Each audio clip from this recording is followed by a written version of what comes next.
बार बार bulletin देखने वाले सभी दर्शकों को चंद्रमोहन कल्ला का नमस्कार।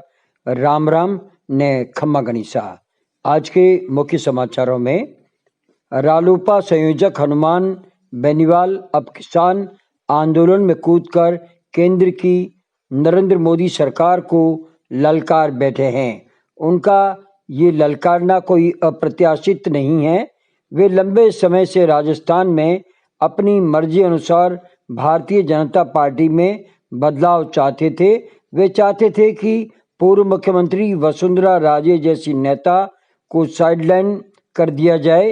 वे चाहते थे कि केंद्र में उन्हें मंत्री पद भी मिले, लेकिन उनकी मंशाओं को भारतीय जनता पार्टी के राष्ट्रीय नेतृत्व ने नजरअंदाज कर दिया। जबकि पूर्व मुख्यमंत्री वसुंधरा राजे और वर्तमान मुख्यमंत्री अशोक गहलोत की साठगांठ का आरोप भी हनुमान बेनीवाल ने ही सबसे पहले लगाया था, लेकिन भाजपा राष्ट्रीय नेतृत्व ने ध्यान नहीं दिया। अब किसानों के बिल के लिए देश भर में आंदोलन चल रहे हैं। ऐसे समय में हनुमान बेनीवाल ने तीखे तेवरों के साथ में भारतीय जनता पार्टी के विरुद्ध मोर्चा खोल दिया, तो कुछ लोग हनुमान बेनीवाल और भारतीय जनता पार्टी की नूरा कुश्ती बताकर इस आंदोलन में बेनीवाल की भूमिका पर ही संदेह जताने लगे हैं। जबकि हकीकत यह है कि किसान आंदोलन के जरिए वे राजस्थान में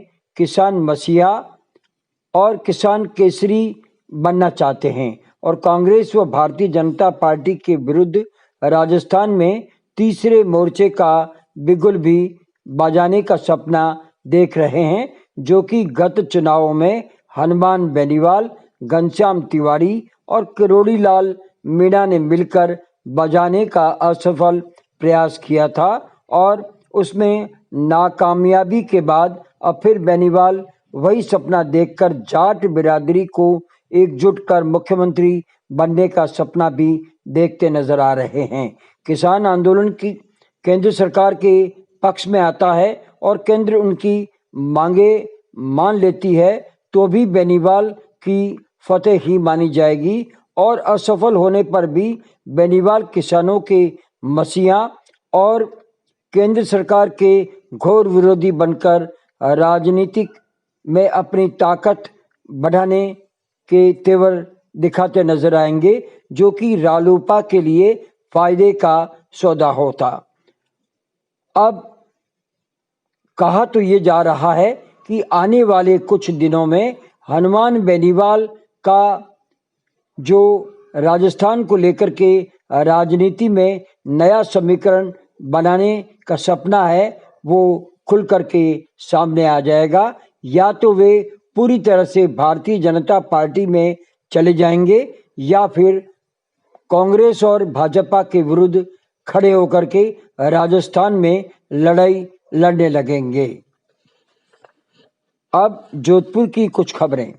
जोधपुर के गुड़ा बिश्नोई गांव में रेवड़ी की मौत गलत इंजेक्शन देने से हुई, लेकिन बवाल अभी तक मचा हुआ है। गांव में मृतक के परिजनों का आरोप है कि पुलिस ने कुड़ी थाने में ना मुकदमा दर्ज किया और ना ही अभी तक कोई कार्रवाई की है। पुलिस कमिश्नर कार्यालय में सोमवार को ज्ञापन देने पहुंचे लोगों ने बताया कि रेवड़ी पत्नी बाबूलाल की तबीयत 10 अक्टूबर को बिगड़ी थी। तब मेडिकल स्टोर से दवा लेने पहुंचे और बुखार बता करके मेडिकल स्टोर चलाने वाले ने ही बुखार का इंजेक्शन रेवड़ी देवी को लगाया, जिसके बाद में निरंतर उसकी तबीयत बिगड़ती चली गई। परिजनों का आरोप है कि गंभीर हालत में रेवड़ी को एम्स में भर्ती करवाया गया था, जहां 17 अक्टूबर को उसकी मौत हो गई। पुलिस कमिश्नर को ज्ञापन में पुलिस ने मुकदमा दर्ज नहीं होने का आरोप आमजन ने लगाया है और ना ही मेडिकल दवा विक्रेता के विरुद्ध कोई एफआईआर दर्ज नहीं करने का आरोप भी लगाया है। पुलिस कमिश्नर ने लोगों को समझाया है कि वे शीघ्र ही इसकी जांच करेंगे।